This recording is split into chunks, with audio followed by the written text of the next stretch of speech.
baby, I'm gonna leave you home.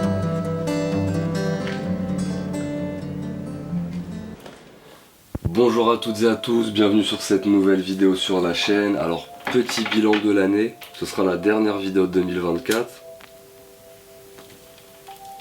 Si vous me suivez sur Instagram, le nom c'est King Kurta. J'avais prévenu que j'allais faire une vidéo par mois cette année, moins un mois de Ramadan, ça fait 11 vidéos et on arrive pile poil dans les délais, c'est la 11e vidéo de la chaîne. Alors aujourd'hui, comme vous avez pu le voir dans le titre, on va parler d'une œuvre que j'affectionne énormément et qui m'inspire également une profonde tristesse. On va parler de Hunter x Hunter.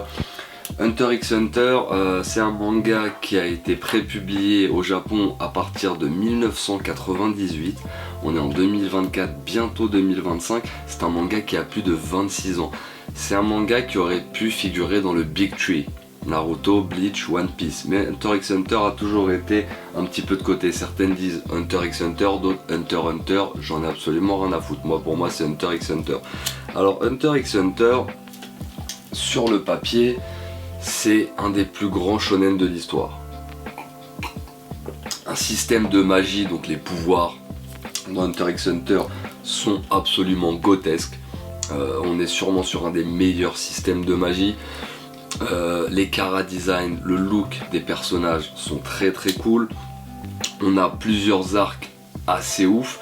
L'arc de l'examen d'Hunter, l'arc de Yorkshire City avec la brigade fantôme, on a l'arc de Grid Island, on a l'arc des fourmis chimères qui a été considéré comme un des meilleurs arcs de shonen de l'histoire.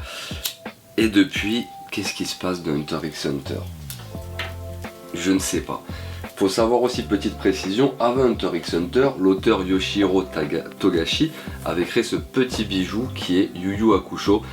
C'est un manga exceptionnel avec énormément de très bonnes idées et c'est un peu servi, pas de croquis, mais voilà, il s'est occupé du Yu Yu Hakusho et après on a eu Hunter x Hunter. Cette vidéo, ça va pas être une vidéo forcément très travaillée. Ce que je veux dire par là, c'est que j'ai un avis sur Hunter x Hunter et comme je le dis dans le titre de ma vidéo, Hunter x Hunter est mort. Alors évidemment ça fait référence à la phrase de Nietzsche, Dieu est mort. Quand je dis Hunter x Hunter est mort, Yoshihiro Togashi est toujours en vie, le manga est en cours de parution, mais il faut savoir que depuis plusieurs années, 5, 6, 7 ans, Hunter x Hunter est vraiment pas à l'abandon, mais on a un petit peu de chapitres par-ci par-là. Il faut savoir que l'auteur est très malade, il a des gros problèmes de dos, ce qui arrive beaucoup pour les mangaka. Il faut savoir que quand on est dans la position assis et qu'on dessine, ça travaille tout le dos, le bras, les bras, les épaules.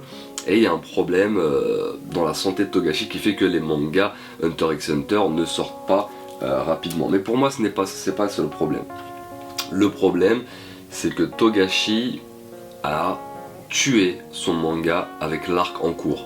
Alors l'arc en cours, certains vont me dire que c'est excellent, c'est magnifique, mais pour moi c'est rasoir. Je vous ai ramené une preuve qui est le tome 37, donc j'espère que la focale va bien marcher. Je vais vous montrer tout simplement une page de l'arc en cours. Regardez le nombre de textes. C'est tout simplement lunaire. Ça veut dire qu'on est dans un shonen et en fait on a l'impression de lire du détective Conan. Regardez-moi tous ces textes, c'est absolument indigeste. On est sur de l'explication de pouvoir pendant tout le tome avec très peu d'action, alors que cet arc pour moi aurait dû être mineur, parce que ce qui arrive après dans Hunter x Hunter, et j'espère qu'on le verra un jour, j'ai un bracelet Hunter x Hunter, j'ai des t-shirts Hunter x Hunter, j'adore cette œuvre, c'est pour moi potentiellement, je parle bien de potentiel, le meilleur shonen de l'histoire. Il y a un côté sombre à certains moments, des côtés très joyeux, un système de pouvoir et de magie exceptionnel, des personnages attachants, mais parlons des personnages. Le personnage principal qui s'appelle Gon, on l'a pas vu depuis plus de 5, 6, 7 ans dans le manga. C'est comme si On sort un Naruto et on voit pas Naruto. On sort Bleach, on voit pas Ichigo. Ou One Piece, pendant 7 ans, on n'a pas Luffy. C'est incroyable. C'est incroyable. Hunter x Hunter, c'est un gâchis. Un gâchis total. Sachant que l'arc qui va arriver, l'arc du continent caché, c'était un arc rempli de dingueries. De ce qu'on en sait, de ce qui va arriver, de ce qu'on nous a teasé, tout simplement. C'était parti pour être le meilleur arc de l'histoire. Mais Togashi s'est perdu dans ses démons. Je sais pas si c'est ses éditeurs ou lui-même, mais il fait quasiment tout seul. Je crois le dessin, l'intrigue, les dessins ne sont pas ouf. On n'est pas sur du Jujutsu Kaisen, hein. J'ai commencé Jujutsu Kaisen, les 4 premiers tomes, les dessins, on dirait ma petite sœur. C'est au bout d'un moment, il faut se poser des questions. Hunter x Hunter a un chara design excellent, des planches, des doubles planches à certains moments qui sont tout simplement sublimes. On se régale à certains moments, mais c'est pas la force d'Hunter x Hunter comme un Berserk ou un Vagabond. Ce n'est pas la force de Vagabond et Berserk le dessin, mais on a un dessin de qualité. Donc pour moi, Hunter x Hunter, c'est vraiment tirer une balle dans le pied. Togashi, je sais pas pourquoi il a décidé de se lancer dans un arc qui est l'arc de succession. Pour vous la faire courte, il y a un bateau qui part du continent connu vers le continent caché. Un continent caché où seuls quelques hunters ont réussi à aller et en sont revenus vivants. Parce qu'il y a des calamités comme des catastrophes naturelles qui sont concentrées sur ce continent caché. Donc vraiment, au niveau du teasing, au niveau de ce qu'on apprend sur l'œuvre, des pouvoirs, de la provenance de certains personnages, des expériences qu'ils ont vécues sur le continent caché, on a envie de le voir, on a envie d'y aller, on a envie de passer du temps sur ce continent caché. Et il nous met un arc de succession avec, franchement, je vais pas vous mentir, hein, l'équivalent de peut-être 20 à 30 personnages en plus. Alors j'ai un problème avec les mangas où il y a beaucoup de personnages, parce que le problème des japonais, c'est qu'ils sont jusqu'au boutiste, ils sont précis, efficaces. Ils vont pas te mettre un personnage, il meurt dans l'épisode d'après. Il y en a à certains moments, mais quand ils te mettent un personnage, ils te le développent. Et le problème, c'est quand tu fais rentrer 20 personnages et que tu les développes, les personnages principaux que tu as lus pendant plus de 30 tomes passent à la trappe. Sauf Kurapika, qui a vraiment un arc complètement pour lui. Mais c'est beaucoup trop dense, c'est beaucoup trop large. Il y a des personnages où on n'en a absolument rien à taper. Et ils sont sur un bateau qui va, comme je l'ai dit, du continent connu au continent caché, et il y a une intrigue sur ce bateau. Alors très bien, il y a une intrigue sur ce bateau, mais on s'en tape. Vous avez vu les cases que je vous ai montrées, c'est que de la lecture. Si j'ai envie de lire un bouquin, je prends un bouquin. Là, je lis un manga, j'ai besoin du dessin. La traduction littérale du mot manga en japonais, c'est dessin dérisoire, c'est pas texte dérisoire. Donc si tu veux rajouter du texte, si tu veux expliquer des pouvoirs, ok, mais quand tu prends la base du shonen comme Dragon Ball Z, il n'y avait pas 5, 6, 10 pages pour expliquer le pouvoir de Sangoku. Il utilisait son ki, Super Saiyan, juste avec la mise en scène, juste avec le découpage des cases, tu savais qu'il se passait quelque chose de ouf. Donc Hunter x Hunter, qu'est-ce qui se passe ? Il y a eu 2 adaptations d'Hunter x Hunter. Une adaptation en animé de 1999 qui est tout simplement sublime, on est sur la fin des 90s, vraiment très très beau. Et une adaptation en 2011 qui est sublime, qui fait je crois 140 épisodes, qui va jusqu'au l'arc des fourmis chimères, donc le dernier arc ou l'avant-dernier arc. Il faut savoir que les fourmis chimères, l'élection et l'arc de succession de Kakin. C'est des arcs chiants de ouf, on va pas se mentir. Au début tu lis, c'est sympa, oh wow super, il a un pouvoir de ouf, oh il y a un nouveau personnage, et au bout d'un moment tu te rends compte que putain c'est chiant quoi, tu lis tout le temps des pages et des pages d'explications de pouvoir, d'intrigues, on dirait qu'on lit un détective Conan, j'en ai ici, hein. Détective Conan c'est génial, alors moi perso quand j'étais petit j'adorais, sauf que pour lire un Naruto ou un Dragon Ball Z j'avais besoin de 25 à 30 minutes, Détective Conan je mettais plutôt 45-50 minutes parce qu'il y a beaucoup de texte, il y a une intrigue, un thriller, une affaire d'un meurtrier, on fait de l'enquête. Et le problème d'Hunter x Hunter c'est Togashi il n'arrive pas à se concentrer sur un type de manga, ce qui est génial. L'arc Grid Island ne ressemble pas à Yorkshin City, ne ressemble pas à l'Examen Hunter, ne ressemble pas à l'arc Fourmi Chimère. C'est à chaque fois complètement différent. Donc personnellement, pour moi Hunter x Hunter, c'est un manga qui s'est tout simplement gâché. Le personnage principal, j'ai pas la date exacte, excusez-moi, mais on l'a pas vu depuis plus de 6 ans dans le manga. Quand t'es attaché à certains personnages, t'as envie de les voir. Et c'est pareil pour Kirua qui est le sidekick, qui est le deuxième personnage principal, c'est le meilleur ami du héros. On se pose des questions. Qu'est-ce qui se passe dans Hunter x Hunter? Personne au Japon dit à Togashi, écoute, t'as des problèmes de dos, on va te ramener une équipe pour dessiner, toi tu vas t'occuper de l'intrigue et eux ils vont faire les dessins.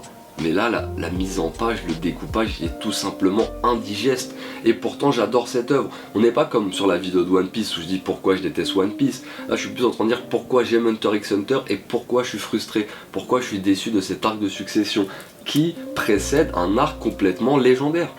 Si Togashi vit encore pas mal d'années, et je lui souhaite de tout mon cœur, il pourra faire cet arc du continent caché. Mais l'arc de succession, ce sera anecdotique.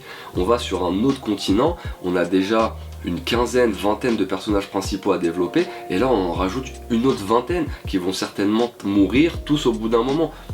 Donc au bout d'un moment, je répète beaucoup, au bout d'un moment, c'est pas très classe, mais Hunter x Hunter, c'est une déception parce que c'est vraiment un manga. Si vous voulez conseiller par exemple un animé ou un manga à quelqu'un, bon pour les non-lecteurs ce sera l'animé, c'est magnifique. L'arc de Grid Island c'est vraiment un isekai. Pour ceux qui connaissent, les isekai c'est des personnages qui sont transportés dans un monde parallèle, souvent un monde de jeux vidéo, etc. Mais Togashi l'a maîtrisé cet art là, il a réussi à faire un isekai dans Hunter x Hunter. Il a fait un arc un petit peu mafieux avec Yorkshin City, la Brigade Fantôme, Kurapika. Il y a tout pour plaire dans Hunter x Hunter. Donc ce dernier arc, je ne le comprends pas.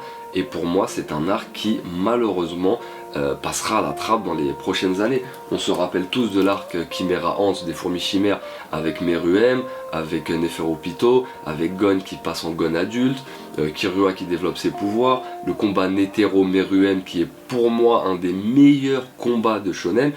Par contre, petit point positif, hein, dans le tome 34, là on est au tome 37, il y a eu le combat entre Krololo Lucifer, le boss de la Brigade Fantôme, et Hisoka. Pour être honnête avec vous, quand j'ai vu le combat, j'étais refait, c'était magnifique. Mais il faut savoir que l'explication de pouvoir était déjà énorme. Togashi a un sens du détail où il va jusqu'au bout de ses idées. Et des fois, quand on va au bout de ses idées, on devient un artiste de niche. Moi, vous voyez, il y a des vidéos sur la chaîne, c'est très niche. Par exemple, ma dernière vidéo, c'est sur Look Back, un one shot d'un mangaka. C'est pas un manga, enfin, c'est pas quelque chose que tout le monde a lu. Donc je comprends cette idée d'aller dans la niche, mais au bout d'un moment, quand on est dans un manga mainstream, il faut quand même avoir un certain standard et être un peu à l'écoute de ses lecteurs. Donc l'artiste n'a pas besoin d'être à l'écoute de ses lecteurs, mais au moins un minimum. Si par exemple je me lance dans la musique et je décide de faire des chants bretons, et que mon public me dit écoute frérot, le breton c'est pas ta langue, tu maîtrises pas vraiment, reviens à ce que tu sais faire de mieux. C'est ce qu'on demande à Togashi, reviens à ce que tu sais faire de mieux, faire un manga incroyable qui est Hunter x Hunter. Donc voilà, c'était une petite vidéo, c'est la dernière vidéo de l'année. On se revoit en 2025, merci d'avoir soutenu la chaîne sur différentes vidéos. Il y a des vidéos qui ont fait des vues très intéressantes. Merci d'avoir laissé des commentaires, merci pour ceux qui ont liké les vidéos, qui ont partagé les vidéos, et je vous dis à l'année prochaine. Ciao.